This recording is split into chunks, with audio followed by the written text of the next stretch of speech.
Hello hi అండి అందరికీ. ఈరోజు నేను వెజిటేబుల్ సాంబార్ ఎలా చేయాలో చూపిస్తాను రండి. సో నేను ముందుగా ఇక్కడ స్టవ్ పై కుక్కర్ పెట్టుకున్నానండి, ప్రెషర్ కుక్కరు. అందులో ఆయిల్ వేసుకోవాలి. నాకు ఇక్కడ 4 టేబుల్ స్పూన్ ఆఫ్ ఆయిల్ పట్టింది. సాంబార్ కొంచెం ఎక్కువగానే చేస్తున్నాను, అందుకని కొంచెం ఆయిల్ ఎక్కువగానే పడుతుంది. సో ఆయిల్ హీట్ అయిన తర్వాత ఇక్కడ పోపు దినుసులు వేసుకోవాలండి. సో పోపు దినుసులు ఇలా ఫ్రై అయ్యాక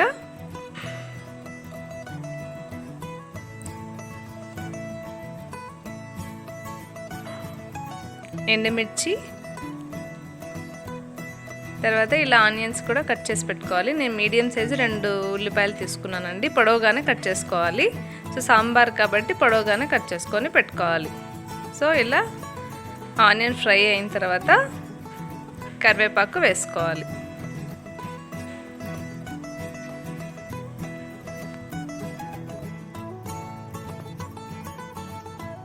ఇలా ఫ్రై అయిన తర్వాత కొద్దిగా ఆనియన్స్ మెత్తబడడానికి కొద్దిగా లైట్గా సాల్ట్ యాడ్ చేసుకోవాలి. తర్వాత ఇది కూడా ఒక మీడియం సైజ్ అండి టమోటో, బాగా పండింది తీసుకోవాలి. అది కూడా ఆ టమోటో ఆనియన్ 2 బాగా మెత్తబడాలన్నమాట.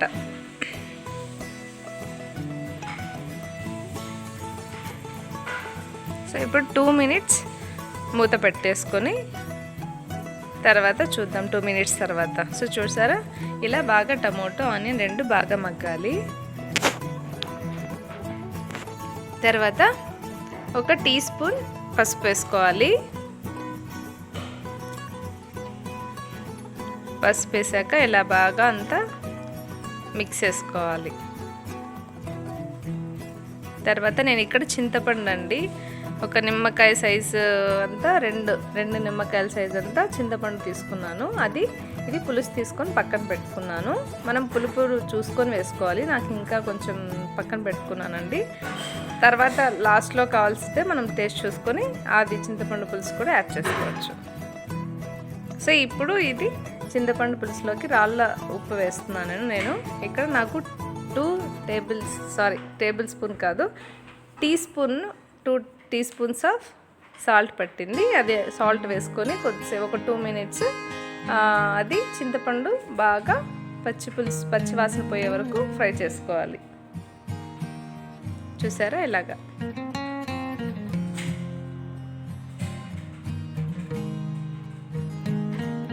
ఇప్పుడు నేను ఇక్కడ కందిపప్పు నేను 2 గ్లాసులు తీసుకున్నాను. అది కూడా బాయిల్ చేసుకొని ఇలా సాఫ్ట్గా అంతా స్మాష్ చేసుకొని పెట్టుకున్నాను. అది యాడ్ చేసుకోవాలి ఇప్పుడు ఇందులోకి.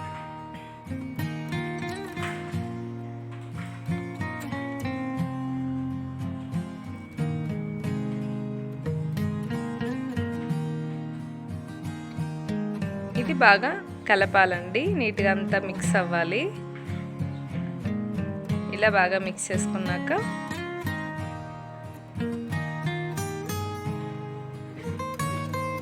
మనం కట్ చేసి పెట్టుకున్న కూరగాయ ముక్కలు వేసుకోవాలి. వెజిటేబుల్స్ క్యారెట్, ముల్లంగి, బీన్స్, మునక్కాడలు నేను ఇక్కడ ఇవి తీసుకున్నానండి. ఇంకా వంకాయ, ఆలు కూడా వేసుకోవచ్చు.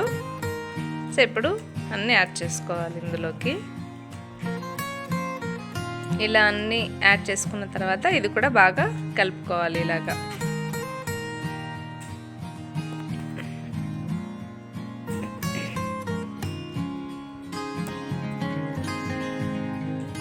తర్వాత ఇందులో కారం వేసుకోవాలండి. మనం కారం తినేదాన్ని బట్టి యాడ్ చేసుకోవాలి. నేను ఇక్కడ 1.5 టీ స్పూన్ కారం వేసుకున్నాను. కారం వేసుకొని ఇది కూడా బాగా కలపాలి.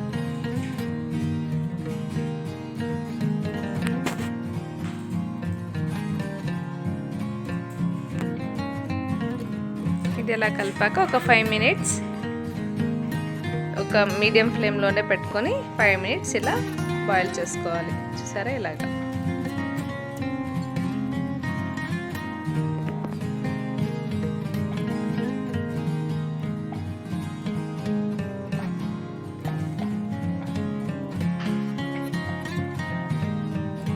ఇలా బాయిల్ అయిన తర్వాత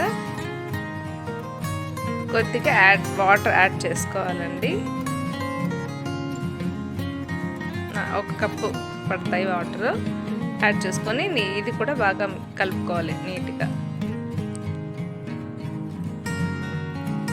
ఇలా కలిపాక సాంబార్ పౌడర్ వేస్తున్నానండి. నేను ఇక్కడ MTR సాంబార్ పౌడర్ యూజ్ చేస్తున్నాను. 2 స్పూన్స్ పడుతుందండి సాంబార్ పౌడరు. అది కూడా వేసుకొని ఇలా బాగా మిక్స్ చేసుకోవాలి.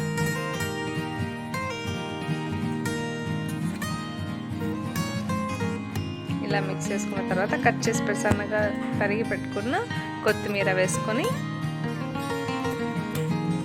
మూత పెట్టేసుకుందాం.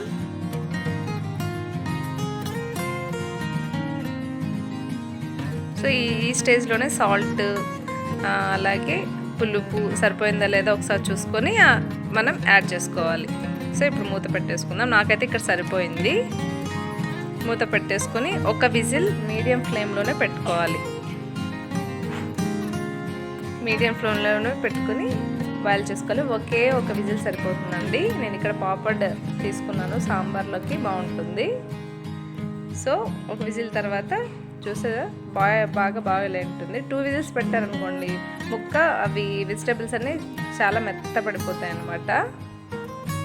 సో ఇలా బాయిల్ అయింది కదా, ఇప్పుడు మనం సిమ్లోనే ఒక 5 మినిట్స్ బాయిల్ చేసుకోవాలి సాంబార్. చూసారా ఇలాగా ఒక 5 మినిట్స్ పెట్టుకోవాలి. సో మన సాంబార్ రెడీ అయిందండి. కొద్దిగా కొత్తిమీర వేసుకొని స్టవ్ ఆఫ్ చేసేసుకుందాం. సో మన సాంబార్ రెడీ అయింది.